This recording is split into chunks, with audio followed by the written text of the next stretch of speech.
ಎಲ್ಲರಿಗೂ ನನ್ನದೊಂದು ಕಿರುಮಾತು ಏನಪ್ಪಾ ಅಂದ್ರ ನಿಮ್ಮ ಜೀವನದಲ್ಲಿ ಉಂಟಾದಂತಹ ಸೋಲನ್ನ ನೆನಪಿಸಿಕೋತಾ ಕೂತ್ರ ಮತ್ತೆ ನಿಮ್ಮ ಜೀವನದಲ್ಲಿ ಸೋಲೆ ಉಂಟಾಗುತ್ತಾ ಆದಂತ ಸೋಲನ್ನ ಗೆಲುವಿನ ರೂಪಕ್ಕೆ ತರುವ ಶಕ್ತಿ ನಿಮ್ಮಲ್ಲದ.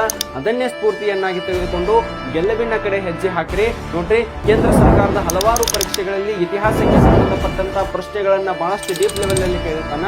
ಅದೇ ರೀತಿ ಒಂದು ಪ್ರಶ್ನೆಯನ್ನ ನಾನು ಇವತ್ತು ತೆಗೆದುಕೊಂಡು ಬಂದೇನಿ. ಪ್ರಶ್ನೆ ಯಾವ ರೀತಿ ಅದ ಅನ್ನೋದನ್ನ ನೋಡೋಣ ಬನ್ರಿ.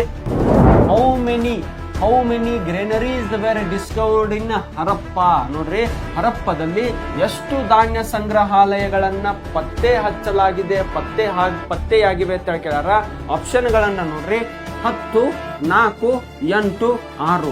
ಇದಕ್ಕೆ ಸರಿಯಾದ ಉತ್ತರ ಏನಪ್ಪಾ ಅಂದ್ರ ಹರಪ್ಪದಲ್ಲಿ ಒಟ್ಟು 6 ಧಾನ್ಯ ಸಂಗ್ರಹಾಲಯಗಳು ಸಿಕ್ಕಾವ. 6 ಧಾನ್ಯ ಸಂಗ್ರಹಾಲಯಗಳು ಹರಪ್ಪ ನಗರದಲ್ಲಿ ಪತ್ತೆ ಆಗ್ಯಾವ. ಅದೇ ರೀತಿ ನೀವು ಕಮೆಂಟ್ ಮಾಡಬೇಕು, ಹರಪ್ಪ ನಗರವನ್ನ ಸಂಶೋಧನೆ ಮಾಡಿದಂತ ಸಂಶೋಧಕ ಯಾರು ಅನ್ನೋದನ್ನ ನೀವು ಕಮೆಂಟ್ ಬಾಕ್ಸ್ ಒಳಗೆ ಕಮೆಂಟ್ ಮಾಡಬೇಕು. ಇದೇ ರೀತಿ ಪ್ರಶ್ನೆಗಳು ಬೇಕಾದ್ರ ನಮ್ಮ ಇನ್ಸ್ಟಾಗ್ರಾಮ್ ಚಾನಲ್ ಅನ್ನ ಫಾಲೋ ಮಾಡ್ರಿ ಮತ್ತು ಕ್ಲಾಸಸ್ ಬೇಕಾದ್ರ ಗ್ಲೋಬಲ್ ಎಜುಕೇಶನ್ ಅಬಾರಿಟಿ ಕಾಂಟ್ಯಾಕ್ಟ್ ನಂಬರ್ಗೆ ಕರೆ ಮಾಡ್ರಿ.